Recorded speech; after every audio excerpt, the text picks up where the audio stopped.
சின்ன ஒரு எடுத்துக்காட்டு தான். ஒரு நாய் ஒண்ணு குலைச்சிக்கிட்டே இருக்கு அப்படின்னா அது ஏதோ ஒரு 5 அறிவு தான் அதுக்கு இருக்கு அப்படின்னு சொல்லிட்டு நம்ம விட்டுருவோம். ஆனா அதே நாய் கொஞ்சம் வெறி பிடிச்சி கடிக்க ஆரம்பிக்கும் போது அந்த நாயை விட்டு வைக்க கூடாது அப்படிங்கிறது. இந்த இடத்துல நாயோட அவரை கம்பேர் பண்ண கூடாதுதான், ஏன்னா அது அந்த நாய்க்கு அசிங்கம்.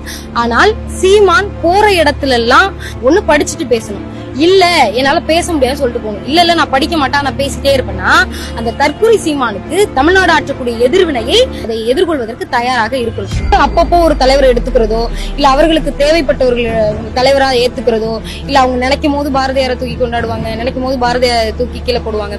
அந்த மாதிரியான ஒரு கட்சியில இருக்கிறோம் நாங்க ஒரு பார்ட்டாவே ஒரு பாக்குறதே கிடையாது. அப்போ தந்தை பெரியாரை தமிழின துரோகி அப்படின்னு சொல்றாரு இல்லையா, தந்தை பெரியார் இல்ல அப்படின்னா தமிழை காத்து நிக்கக்கூடிய வள்ளுவம் இன்னைக்கு அடித்தட்டு மக்கள்கிட்ட கொண்டு போய் சேர்த்திருக்க முடியாது. வள்ளுவருக்கு அதிக மாநாடுகளை நடத்தி வள்ளுவத்தை அடித்தட்டு மக்களும் கத்துக்கணும், நம்ம ஏத்துக்கக்கூடிய நூல் திருக்குறளா இருக்கணும் அப்படின்னு சொன்னவர் தந்தை பெரியார். இவர் திரள் நிதி சீமான்னு பேரை வச்சுட்டு திரள் நிதி வசூல் பண்றவர், ஆனா உண்மையாகவே சீமானாக இருந்தவர் தந்தை பெரியார். இது இல்லைன்னு மறுக்கிறதுக்கு எங்கள்கிட்ட ஆதாரம் இருக்கு, ஆனா அது இருக்குன்னு சொல்றதுக்கு அவர்கிட்ட ஆதாரம் கிடையாது.